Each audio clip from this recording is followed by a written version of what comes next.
Let me try to wrap this up here. Verses 19 and 20. Because those will be the days of distress unequaled from the beginning when God created the world until now, never to be equaled again. If the Lord had not cut short those days, no one would survive. But for the sake of the elect whom he has chosen, he has shortened them. Here it seems to be a toss-up whether Jesus is referring to the destruction of the temple or to the end times. Josephus describes in detail in his writings that there was horrific suffering of the people in Jerusalem. That included famine and disease, even cannibalism, and infighting among the city's inhabitants. It says that the Romans crucified so many Jewish people at this time that they literally ran out of trees to make crosses with. But verse 19 seems to point us to the end days. And then in verses 21 and 22, it says, at that time, if anyone says to you, look, here's the Messiah. Look, there he is. Do not believe it, for false messiahs and false prophets will appear and perform signs and wonders to deceive, if possible, even the elect. So be on your guard. I've told you everything in advance. So this section actually ends the way it began. Be on your guard for deception. Be on your guard for false messiahs. If there is destruction going on in the city of Jerusalem, you can bet that there would have been people who popped up and said, oh, hey, I'm the Messiah. I'm here to deliver you from all of this too. And Jesus said, if these people say, here I am, you've got to understand, it's not them.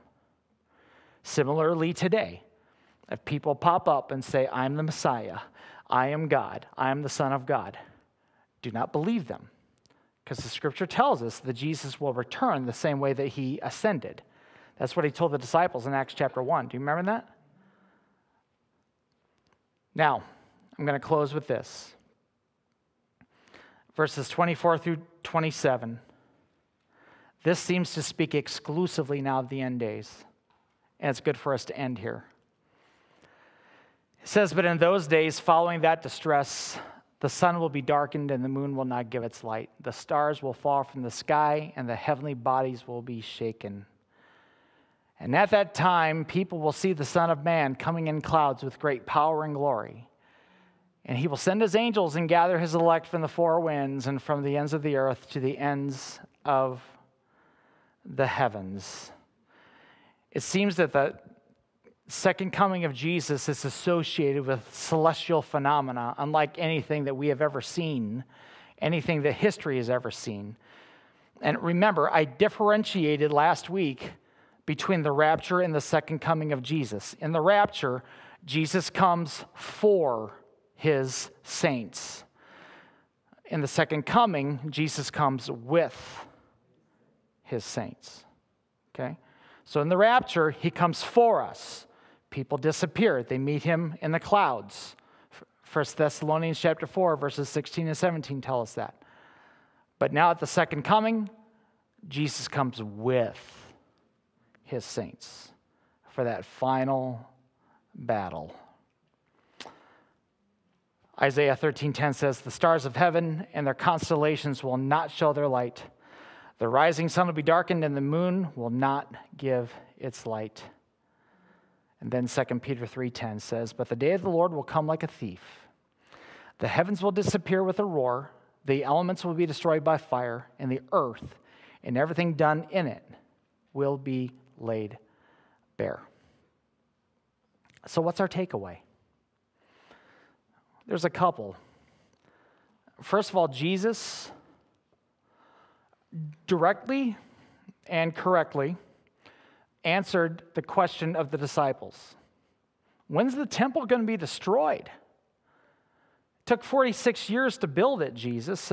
When's this destruction going to happen? And then Jesus gives these signs. And it was fulfilled. And again, we see that in the Bible and we see that in history. But Jesus, in this incredible way that he would teach, has this braided parallel meaning that there was also a look at the end of times.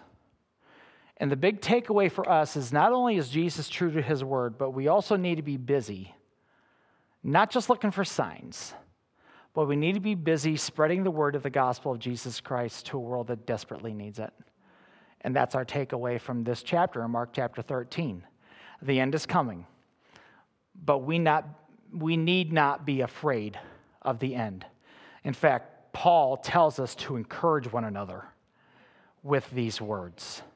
So we have a mission, and we have an imperative from God, and a directive from God that we need to tell as many as we can about him before the end of everything.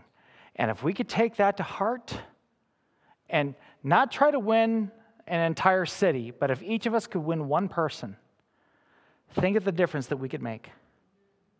Think of the difference that we can make. So, Lord,